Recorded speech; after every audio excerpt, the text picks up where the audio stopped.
Namaste. I bow to the divine presence in you on this soulful Sunday. This is Michelle, and I'm your motivator in today's Michelleology. Just wanted to come before you today and give you some encouragement and let you know that things are not the way that they seem. And it depends on your perception as how you conceive or perceive the next move of God. So as we begin to allow a few people to come in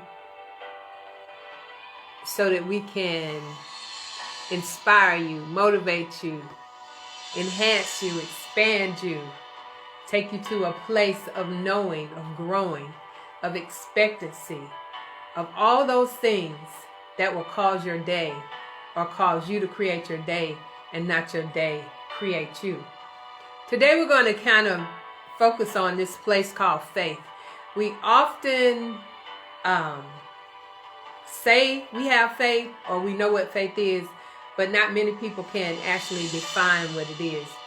We talk about the word more than we actually accept what it defines itself to be. So this place called faith, how do we maintain this space and this place and this time, this opportunity to walk in this energy called faith? The energy called faith kind of resides with Luke, where it says, for nothing is impossible with God. Or it says, with God, nothing is impossible. So when you coincide nothing being impossible and God together, it comes together to form a positive energy that sustains you. That is your foundation, that keeps you, that motivates you, that causes you never to stray away from, regardless of what it looks like here, because you are with faith and because you're with God and because you walk in this Christ-mindedness. Then we offer ourselves an opportunity to walk in a space and place called walking on water. Really, all faith is walking on water, where you can't explain what's holding you up, where you can't explain what's keeping you together, where you can't explain what's causing you not to lose your mind, where you can't explain that without a job, God still has income.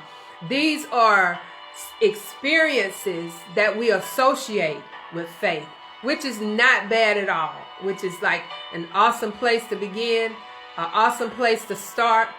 But when we really get down to the deep foundation of faith, where it says it's impossible to please the generator, operator, divine, which is God, without having this, that means that faith is God. Faith is the image of God. Faith is the imagination of God, which is unlimited. And so we can't just haphazardly throw the word faith around, because it's like using the Lord's name in vain. It's like just giving it no respect or no purpose, or not paying attention to where it is that we are perceiving ourselves to be. See, we've got to stop believing what we see and start going in and seeing what we believe. That's a form of faith. The form of faith is walking in the things that you can't see, but knowing that you serve a God that's able, that if you could not see it before, once you walk into his presence, you can then see it. I once was blind, but now I see, means you're going into the intimacy, in the internalness of a place where every day, no matter what happens, no matter who's doing what, that you walk on this water called faith, that you know God is going to hold you up, that there is nothing impossible. So we say there's nothing impossible with God, but do we actually ingest that? There are times where, like these times that we've gone through in 2020, and we've seen some tragedy. We've experienced some tragedy. We've seen those things, but how many of us are still standing? Because we know that God has the final word, that no matter who's president, God is Lord of Lords and Kings of Kings? When will we stop looking with our eyes and seeing with our insight? When will we put away our eyesight and start moving in our insight? Where will we put away our intellect and start moving in our intuition? These are the things that are labeled as faith. It's not what you can see physically. It's what you know spiritually. So this place called faith is an address that you want to find yourself dwelling in. This place called faith is a place that you want to find yourself every day speaking in. It is not an on and off thing. It is a continuous way that we walk. It's a continuous energy that exuberates through our body, that gives us hope, that gives us joy when there's sadness, that gives us health when there's sickness. It always brings the positivity of God. So I've challenged myself. This is me challenging me. I've challenged myself to see everything or see something positive in everything. Because that's the way God sees it. He looks at the hearts of the thing. He doesn't look at the surface of the thing. And so there's no lack in God. It's not a time where we say sometimes up, sometimes down. If you're walking in and being faith, there is no lack. There is no time that God sends or there's something that's not good. Because in the beginning, in the Genesis, in the genes of the beginning of the world, everything that he said he created was good. And that's why he never wanted us into the tree of the knowledge of good and evil, because it was separated, it would division us. It would give us a disturbed vision of what we were actually purposed to see. He says in Genesis 3:15, I will give you the land that you see. If you can't see the land, God can't give it to you. If you can't imagine the land or have the imagination of the land, you cannot get it. So as we walk through these last days where it looks like the virus is increasing in it, looks like violence is increasing in it, looks like this and it looks like that, we cannot walk by sight. We have to walk by faith, because that's the nowness of it. What we see is an illusion. And God is bringing us back to a single vision, to that light that shines, that gives you a direct indication that the vision that you see is not double.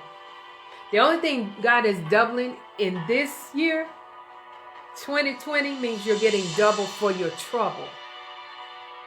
Not double trouble, but double for your trouble. The year of vision. I'm proclaiming, says God, that no matter what happens, I'm still in authority. That's giving you that single vision. That's giving you that faith that never lapses. That's giving you that faith that never dies. That single vision where all you can see is the power of God, where all you can see is the energy of God, where all you can see is the manifestation of God. So I'm challenging myself to ask this question before I say something, before I do something, before I speak on something. What do you see that is good? Not judging what's bad, but what do you see in this situation or this statement or this picture? Even as you're scrolling down on Facebook, do not judge negatively. Challenge yourself to see the good as God sees the good. And then it will cause your negative mind to disintegrate.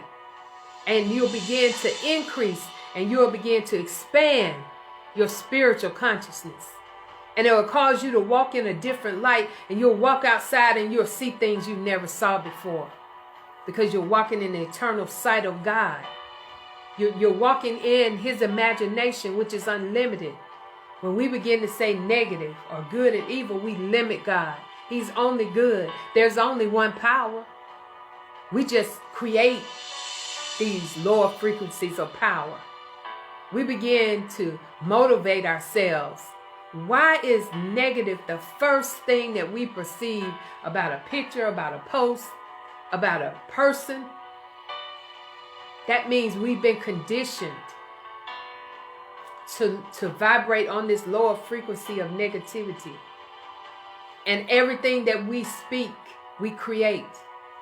Everything that we judge, we're judged by. Because we find it not robbery to be equal with God. We are the manifestation of Him and all that He stands for. So when are we going to begin to stand in faith and be faith? When are we going to begin to see the positivity of the situation? In every situation, there's some good, no matter how bad it looks. But how you perceive it is going to give you your conception on your manifestation of your present now. So this place called faith is where we live, move, and have our being. It expands our spiritual consciousness. We come out of our left side brain of intellect and go into our right side brain of creativity. And then once we create it, then we intellectually manifest it. Don't get it twisted. The word became flesh, not the flesh became the word.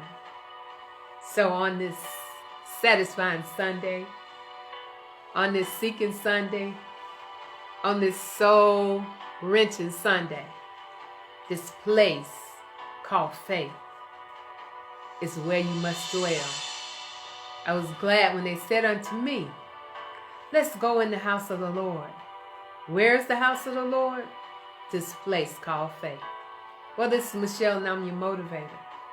In today's Michelleology, remember, you've been created by the Creator to be creative. So start creating your creations and stop duplicating. May the love, joy, peace, and power and sound-mindedness be your soul food for today. As you pack up your bags and you put all those things that are important to you and you move to this location, this place called faith, and you begin to dwell there for the eternity. Be blessed.